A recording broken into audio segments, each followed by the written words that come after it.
Now let us return to the subject of the disbelief of Jesus' disciples in key aspects of his teaching or doctrine.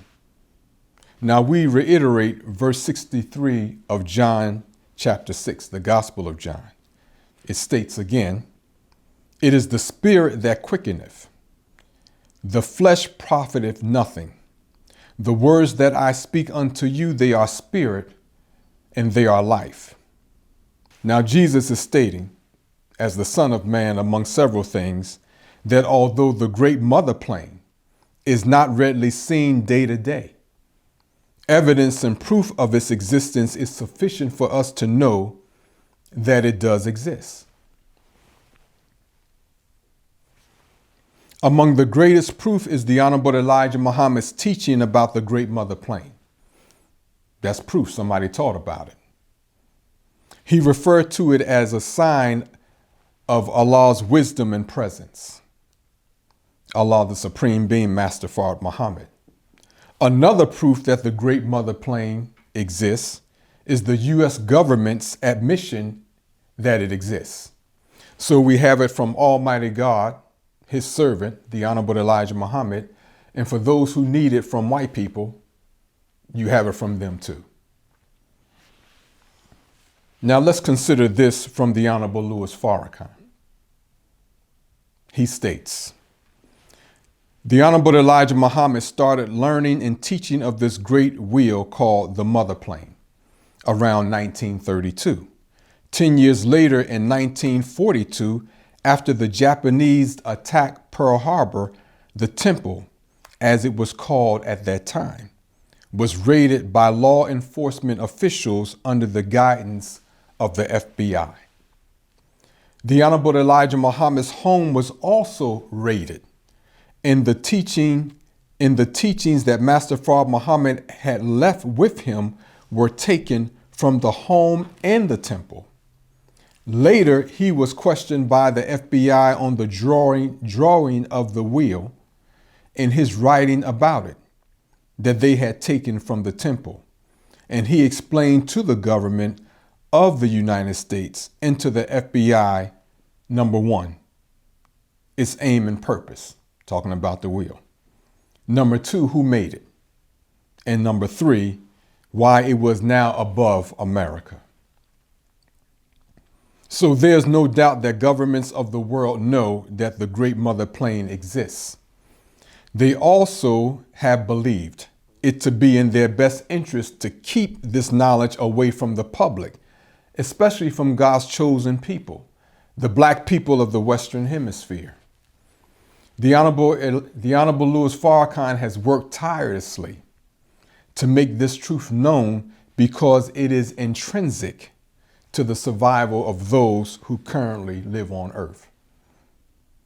Now, you may ask, well, why cannot Master Farrakhan Muhammad just have the great mother plane hover over America in a manner that millions of people can see it close up? For example, why has it not appeared over an NFL Super Bowl game that's watched by millions of people? Well, among the most important reasons is that Master Farrakhan Muhammad, if he did this, he might have to, at that moment, exercise the awesome destructive power of the great mother plane. Well, why is that? Let's consider this from Mother Tainetta Muhammad. Today's aggressive world, dominating power, has continued to manufacture more and more powerful weapons made of steel. His ultimate aim is to build or experiment on ever-advancing weapons of the highest quality of steel, making his way into outer space in order to build a platform in space, such as the space station or a base on the moon or any other planet in our solar system. To aim his in this case is the power of this world, the Caucasian leaders, the synagogue of Satan. To aim his ever advancing technology to make a strike at the mother's wheel in its new civilization, which is built as a man-made planet.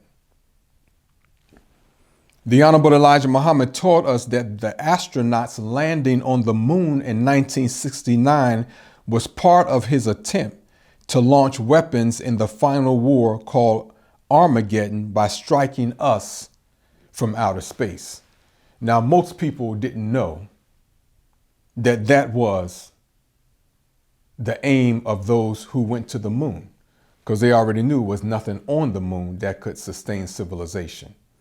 But you had something else in mind. Now you know. Now, Master Fard Muhammad has already demonstrated that no nation on this earth has the power to overcome his will. In fact, he is responsible for the technological advancements this world has made. Because if he did not come, the nations of the earth would be a tad above horse and buggy science.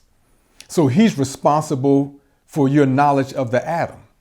And the teachings that you stole had a lot of information in there that you used to build your technological advancement.